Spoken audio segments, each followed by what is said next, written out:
Goldschmidts classification.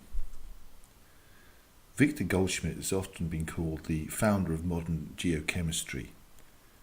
He lived from 1888 to 1947, and because of his Jewish faith, he escaped from the Nazis and fled to Britain. His masterstroke was not necessarily any element of geology or any element of chemistry, but combining something that hadn't been thought of before. This is the modern understanding of the structure of the Earth, and you should know this inside out.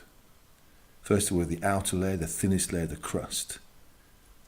Then we have the thickest layer, the mantle, then the outer core, then the inner core.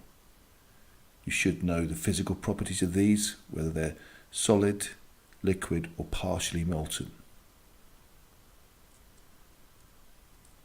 But what Goldschmidt did, he linked the structure of the Earth to the periodic table.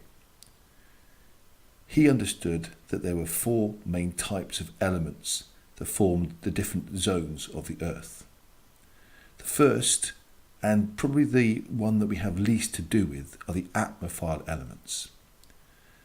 Now, these elements shown here in blue are elements that readily combine as gases or liquids and are found in the atmosphere or in the Earth's oceans. Oxygen is not shown in this one because it doesn't normally really conform to the atmophile structures. The second group that he identified were the lithophile, literally rock lovers. Now, these elements combine readily with oxygen and form the majority of the crust, and as you can see, there's quite a lot of them.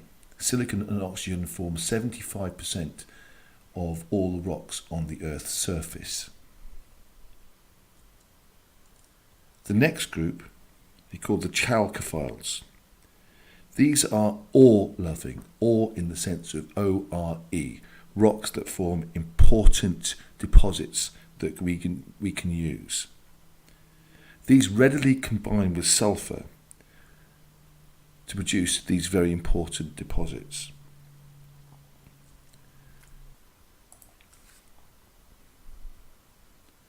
Finally, he identified the siderophile elements. These are called the iron-loving, high-density elements that sink deep into the Earth's core.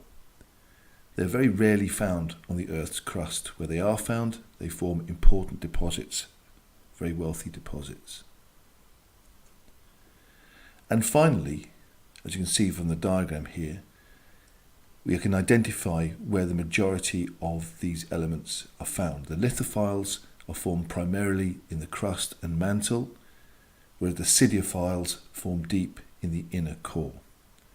The atmophiles, as we said before, form in the atmosphere and oceans. Here's a question.